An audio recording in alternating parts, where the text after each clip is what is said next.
ذرا ایک منظر سوچیں، آپ دنیا کے سب سے طاقتور بادشاہ کے دربار میں کھڑے ہیں۔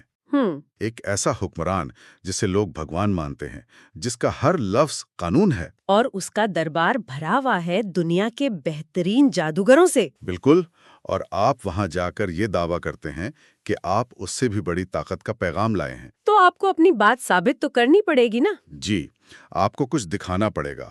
آپ کے پاس 2 نشانیاں ہیں۔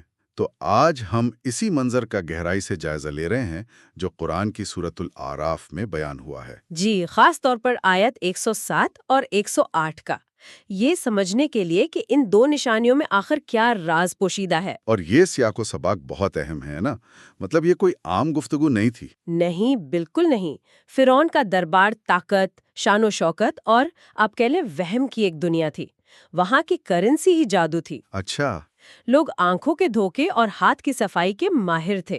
تو جب کوئی آ کر یہ کہے کہ میرے پاس کچھ ایسا ہے جو تم سب سے بالاتر ہے، تو اسے کچھ واقعی غیر معمولی دکھانا پڑے گا۔ بالکل۔ ٹھیک ہے، تو پہلی آیت 107 اس چیلنج کا جواب دیتی ہے۔ فَأَلْقَىٰ عَصَاهُ فَإِذَا هِيَ ثُعْبَانٌ مُّبِينٌ۔ پھر انہوں نے اپنا عصا پھینکا تو وہ اچانک ایک واضح اژدہا بن گیا۔ یہ پڑھتے ہی ایک دم سنسنی سی دوڑ جاتی ہے۔ اور یہاں زبان کا استعمال دیکھیں، کمال کا ہے۔ لفظ ہے فَإِذَا۔ تو اچانک؟ جی، یکایک۔ ہاں۔ یہ اس واقعے کے اس کے فوری پن کو ظاہر کرتا ہے۔ اس میں کوئی دیر نہیں لگی، کوئی منتر نہیں پڑھا گیا، کوئی تیاری نہیں کی گئی؟ کچھ بھی نہیں۔ بس عصا زمین پر آیا اور اگلے ہی لمحے وہ ایک اژدہا تھا۔ یہ اس بات کی طرف اشارہ ہے کہ یہ انسانی کوشش کا نتیجہ نہیں ہے، یہ کسی بالاتر حکم کا فوری عمل ہے۔ یہ دیکھنے والوں کے لیے، خاص طور پر ان جادوگروں کے لیے، ایک ناقابل یقین جھٹکا ہوگا۔ اچھا، یہ نکتہ بہت دلچسپ ہے کہ یہ ان کے طریقوں کے بالکل الٹ تھا، لیکن یہاں ایک سوال آتا ہے میرے ذہن میں۔ جی؟ ایک اژدہائی کیوں؟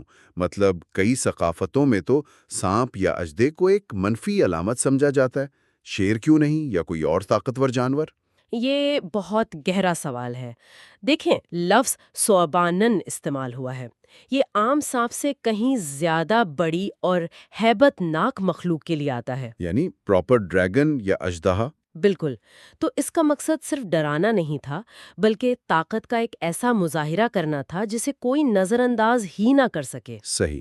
اور یہ ایک ایسی مخلوق تھی جو قدیم مصری تہذیب میں خود طاقت اور شاہی اختیار کی علامت سمجھی جاتی تھی۔ اوہ، اچھا۔ جی، تو ایک طرح سے یہ فرعون کی طاقت کو اسی کی علامت استعمال کر کے چیلنج کیا جا رہا تھا۔ واہ، یعنی یہ کہا جا رہا تھا کہ تم جس طاقت پر ناز کرتے ہو، حقیقی طاقت اس سے کہیں زیادہ بڑی ہے۔ بالکل۔ یہ صرف طاقت کا مظاہرہ نہیں تھا، یہ فرعون کے اختیار پر ایک علامتی حملہ بھی تھا۔ یہ تو بہت دلچسپ ہے، لیکن پھر آیت کا آخری حصہ ہے مبین، جی؟ یعنی واضح۔ جی، میں ہمیشہ سوچتا تھا کہ اس کا کیا مطلب ہے۔ یہ شاید اس پوری آیت کا سب سے اہم لفظ ہے۔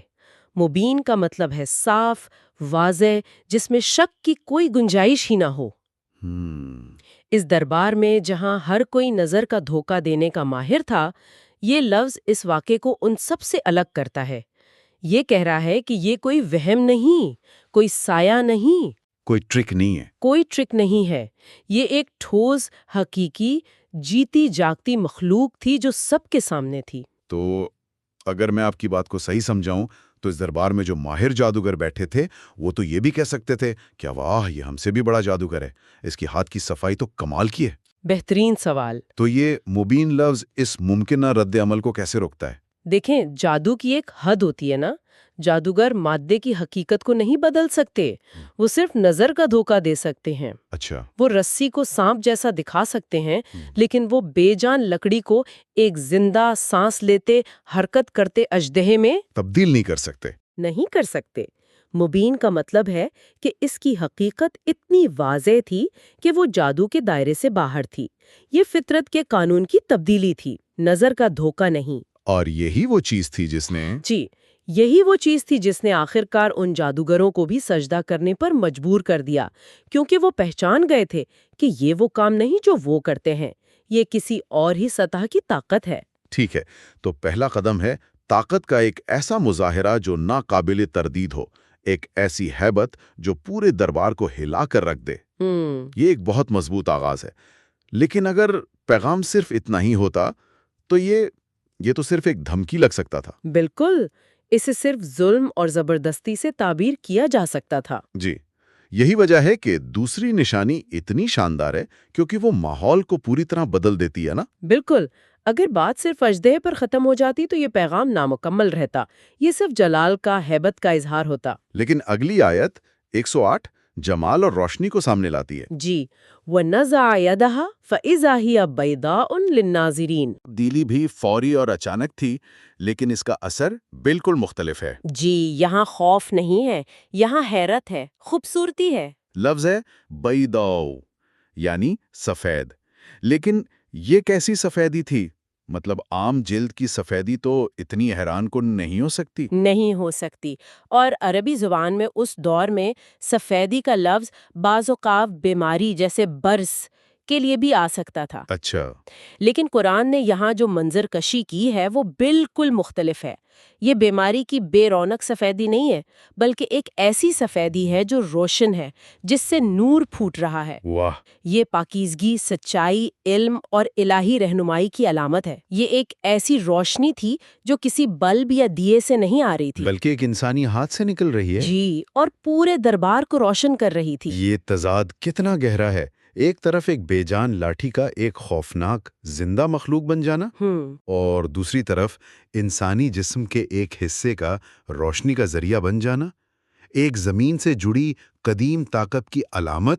تو دوسری آسمانی پاکیزہ روشنی کی دلیل ہے۔ بالکل، اور آیت کا آخری حصہ بھی دیکھیں، للناظرین، دیکھنے والوں کے لیے۔ جی، پہلی آیت کی طرح یہاں بھی اس بات پر زور ہے کہ یہ کوئی ذاتی تجربہ یا اندرونی کیفیت نہیں تھی، یہ ایک عوامی ثبوت تھا۔ سب کے لیے۔ سب کے لیے، ہر وہ شخص جو دربار میں موجود تھا اپنی آنکھوں سے اسے دیکھ سکتا تھا۔ یہ اس بات کو یقینی بناتا ہے کہ کوئی بعد میں یہ نہ کہہ سکے کہ یہ چند لوگوں کا وہم تھا یا ہمیں ٹھیک سے نظر نہیں آیا۔ یعنی ثبوت سب کے لیے برابر تھا۔ برابر تھا۔ تو اب ہمارے پاس دونوں نشانیاں ہیں، ایک طرف ہیبت ناک طاقت کا اژدہا اور دوسری طرف پاکیزہ روشنی کا منبع ہاتھ۔ جب ہم ان دونوں کو ایک ساتھ رکھتے ہیں تو کیا بڑی تصویر سامنے آتی ہے؟ جی، یہ صرف دو الگ الگ معجزے تو نہیں ہو سکتے نا، ان کا کوئی مشترکہ مقصد ہوگا۔ یہی تو اس گفتگو کا مرکزی نقطہ ہے۔ یہ دو نشانیاں مل کر اختیار یعنی اتھارٹی کی ایک مکمل تعریف پیش کرتی ہیں۔ اچھا، وہ کیسے؟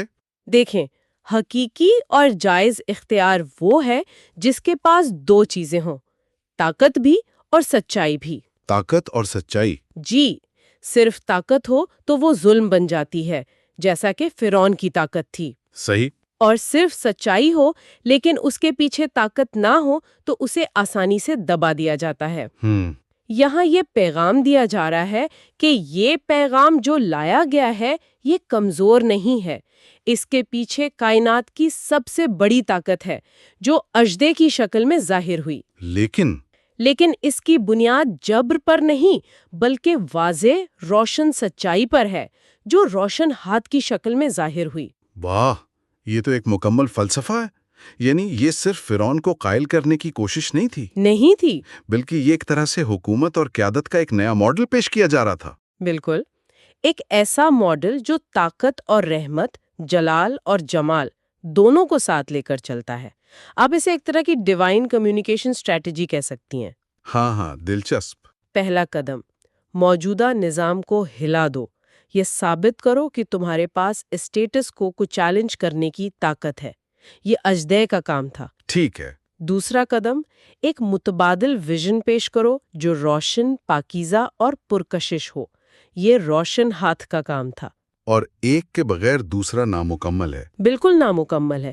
صرف اژدہا دکھایا جاتا تو لوگ خوف سے مان جاتے، دل سے نہیں، اور صرف روشن ہاتھ دکھایا جاتا تو فرعون اسے ایک خوبصورت جادوئی کرتب کہہ کر نظر انداز کر دیتا۔ بالکل، دونوں نے مل کر ایک مکمل اور ناقابل تردید مقدمہ پیش کیا۔ اس سے مجھے آج کے دور کی ایک مثال یاد آ رہی۔ جی؟ جب کوئی بڑی ٹیکنالوجی کمپنی کوئی انقلابی پروڈکٹ لانچ کرتی ہے تو وہ بھی کچھ ایسا ہی کرتی ہے۔ اچھا۔ پہلے وہ اس کی ناقابل یقین طاقت دکھاتے ہیں، اس کی پروسیسنگ پاور، اس کی صلاحیتیں۔ یہ ان کا اژدہا ہوتا ہے جو سب کو حیران کر دیتا ہے۔ صحیح۔ پھر وہ اس کا خوبصورت، سادہ اور دلکش ڈیزائن اور یوزر انٹرفیس دکھاتے ہیں۔ یہ ان کا روشن ہاتھ ہوتا ہے جو لوگوں کو اس ٹیکنالوجی سے محبت کرنے پر مجبور کرتا ہے۔ بہت خوبصورت مثال ہے۔ یہ پرسویژن کا ایک آزمودہ طریقہ ہے۔ جی، اور ان دونوں آیات میں ایک اور مرکزی خیال ہے جس پر ہم نے ابھی سرسری بات کی، اور وہ ہے تبدیلی کا، ٹرانسفرمیشن کا۔ صحیح۔ دونوں معجزات میں ایک عام سی جانی پہچانی چیز کو ایک غیر معمولی مافوق الفطرت شے میں تبدیل کیا جا رہا ہے۔ ایک لاٹھی؟ جی، جو سہارے کے کام آتی ہے، جی، وہ ایک زندہ مخلوق بن جاتی ہے۔ اور ایک ہاتھ جو جسم کا ایک عام حصہ ہے، وہ روشنی کا ذریعہ بن جاتا ہے۔ بالکل۔ اور یہ تبدیلی صرف مادی نہیں ہے، اس میں ایک گہرا روحانی پیغام بھی چھپا ہوا ہے۔ یقیناً یہ اس بات کا اعلان ہے کہ جس ہستی کی طرف سے یہ پیغام آیا ہے وہ ہر چیز کی حقیقت کو بدلنے پر قادر ہے۔ وہ بے جان کو جاندار بنا سکتی ہے اور جاندار کو نورانی۔ یہ علامتی طور پر یہ بھی کہہ رہا ہے کہ یہی پیغام انسانوں کو بھی تبدیل کرنے کی طاقت رکھتا ہے، یعنی جہالت کے اندھیروں سے علم کی روشنی کی طرف۔ بالکل، اور گناہ کی پستی سے نکال کر روحانی بلندی تک پہنچانے کی۔ یہ تبدیلی کا ایک آفاقی پیغام ہے۔ تو جب ہم ان دو مختصر آیات کو اس تمام گہرائی کے ساتھ دیکھتے ہیں تو یہ صرف ایک تاریخی واقعے کا بیان نہیں رہتا، بلکہ یہ قیادت، پرسویژن، طاقت کے صحیح استعمال اور تبدیلی کے امکانات پر ایک مکمل سبق بن جاتا ہے۔ جی ہاں، یہ محض معجزے نہیں تھے بلکہ گہرے علامتی معنی رکھنے والے پیغامات تھے۔ یہ ثبوت تھے، جیسا کہ قرآن خود کہتا ہے، دیکھنے والوں کے لیے، حجت تمام کرنے کے لیے۔ جی، بات کو اس طرح واضح کر دینا کہ کسی کے پاس انکار کا کوئی عقلی جواز باقی نہ رہے۔ تو آج ہم نے سورۃ الاعراف کی آیات 107 اور 108 کا جو جائزہ لیا، اس کا خلاصہ یہ ہے کہ عصا کا اژدہا بننا اور ہاتھ کا روشن ہو جانا، یہ طاقت اور سچائی کے دو پہلوؤں کو ظاہر کرتا ہے جو مل کر ایک مکمل اور مؤثر پیغام تشکیل دیتے ہیں۔ اور یہ کہ یہ نشانیاں اس وقت کے لوگوں کے لیے، خاص طور پر فرعون اور اس کے درباریوں کے لیے، ایک ایسا ثبوت تھیں جو ان کی اپنی دنیا کی زبان میں بات کر رہا تھا، یعنی ظاہری اور بصری مظاہر کی۔ جی، اور یہی بات ہمیں آج کے لیے ایک بہت دلچسپ سوال پر چھوڑ جاتی ہے۔